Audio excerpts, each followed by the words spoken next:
মৰমৰ ছাত্ৰ ছাত্ৰীসকল, আজি আমি আসাম জাতীয় বিদ্যালয়ৰ ক্লাছ 7ৰ English lesson 11 children of the rainbow নামৰ কবিতাটিৰ সম্পূৰ্ণ অসমীয়া আলোচনা কৰিবলৈ আহিছোঁ। তো ভিডিঅ'টো অতি গুৰুত্বপূৰ্ণ হ'বলৈ গৈ আছে। তো তোমালোকে ভিডিঅ'টো মনোযোগেৰে চাই থাকিবা আৰু যদি তোমালোকে মোৰ চেনেলত নতুন আহিছে তেনেহ'লে চেনেলটো ছাবস্ক্ৰাইব কৰি দিবা। তো ফাৰ্ষ্টত মই তোমালোকক এবাৰ পঢ়ি শুনাই দিছোঁ, তাৰপিছত মই ইয়াৰ এছামিজ মিনিংটো কৈ দিম। Children of rainbow. I talked to Grammy yesterday about a girl I know. Her skin's a different color, but I like her even though the other children teach her and it makes her run away because she looks so different and they never let her play. I think she looks just beautiful. Her skin is chocolate brown. She is the nicest girl I have ever met, and it is sad to see her frown. Grammy held me on her lap and told me she was proud. She said that what's important, and then my grant aloud, the children are life's rainbow. Black and yellow, red and white, but the colors are not what matter. It is what's down deep inside. I asked her if that's what it means when we say we are colorblind. She smiled and said it should mean that it all hurts and in all minds. তো মৰমৰ ছাত্ৰ ছাত্ৰীসকল, তো এয়া আছিল গোটেই পাঠটো। তো মই এতিয়া তোমালোকক ইয়াৰ এছামিজ মিনিংটো কৈ দিওঁ। তো পাঠটোৰ নাম হ'ল চিলড্ৰেন অফ দ্য ৰেইনবো, অৰ্থাৎ ৰামধেনুৰ শিশুসকল। I talk to granny yesterday about a girl I know', অৰ্থাৎ কবিয়ে ইয়াত গ্ৰেমি অৰ্থাৎ তেওঁৰ আইতাকৰ লগত যোৱাকালি এজনী ছোৱালীৰ বিষয়ে কথা পাতিছিল, যিজন ছোৱালীক তেওঁ চিনি পায়। হাৰ স্কিনছ ডিফাৰেণ্ট কালাৰ বাট আই লাইক হাৰ ইভেন দ', অৰ্থাৎ তাইৰ ছালৰ ৰং বেলেগ কিন্তু মই তাইক ভাল পাওঁ। অৰ্থাৎ তাইৰ ছালৰ ৰং বেলেগ কিন্তু মই তাক ভাল পাওঁ যদিও দ্য আদাৰ চিলড্ৰেন টিচ হাৰ and it makes her run away, আন ল'ৰা ছোৱালীবোৰে তাইক জোকাই থাকে আৰু সেইকাৰণে তাই তাৰ পৰা পলাই দৌৰ মাৰে।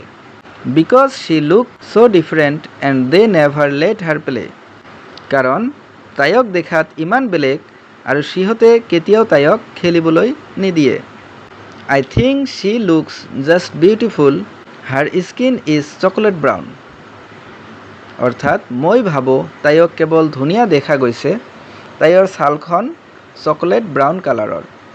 শ্বি is the nicest girl I have ever met and it is sad to see her frown, অৰ্থাৎ তাই মোৰ লগ পোৱা আটাইতকৈ ধুনীয়া ছোৱালী আৰু তাইৰ ভ্ৰু কোচাই থকা দেখি মোক দুখ লাগে।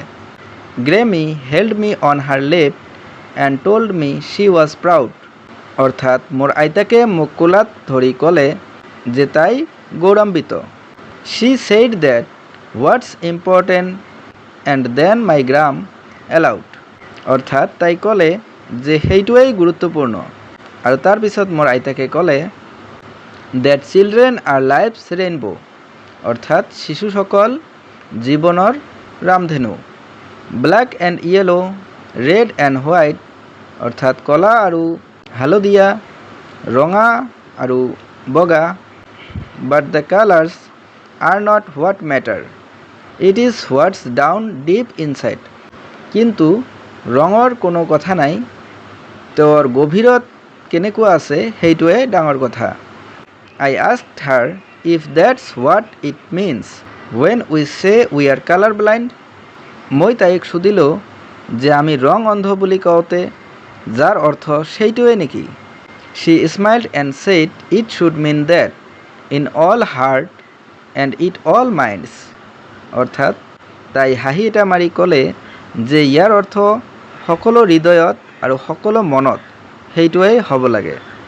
তো মৰমৰ ছাত্ৰ ছাত্ৰীসকল, এই কবিতাটোত কবিয়ে এজনী ধুনীয়া ছোৱালীক লগ পাইছিল, কিন্তু তাইৰ ৰংটো দেখিবলৈ চকলেট কালাৰৰ আছিল। গতিকে তেওঁক বাকী ল'ৰা ছোৱালীবিলাকে জোকাই থাকিছিল আৰু তেওঁক কেতিয়াও খেলিবলৈ নিদিছিল। কিন্তু কবিয়ে ছোৱালীজনীক বহুত ভাল পাইছিল, বা কবিৰ মতে ছোৱালীজনী দেখিবলৈ বহুত ভাল।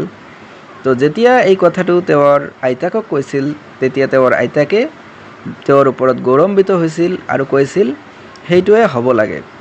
অৰ্থাৎ প্ৰতিজন মানুহেই এনেকুৱা হ'ব লাগে যে মানুহ বা শিশুসকল বিভিন্ন ৰঙৰ হ'ব পাৰে, কিন্তু এই শিশুসকলৰ মনৰ ভিতৰত বা তেওঁৰ অন্তৰটো কেনেকুৱা সেইটোৱে ডাঙৰ কথা। তেওঁৰ কি কালাৰ বা কেনেকুৱা বৰণৰ সেইটো চাব নালাগে। তো গতিকে আমি কেতিয়াও মানুহৰ ৰং লৈ ৰং তামাচা কৰিব নালাগে আৰু সকলোকে ভাল পাব লাগে, মৰম কৰিব লাগে আৰু সকলোৰ লগত ফ্ৰেণ্ডশ্বিপ কৰি থাকিব লাগে।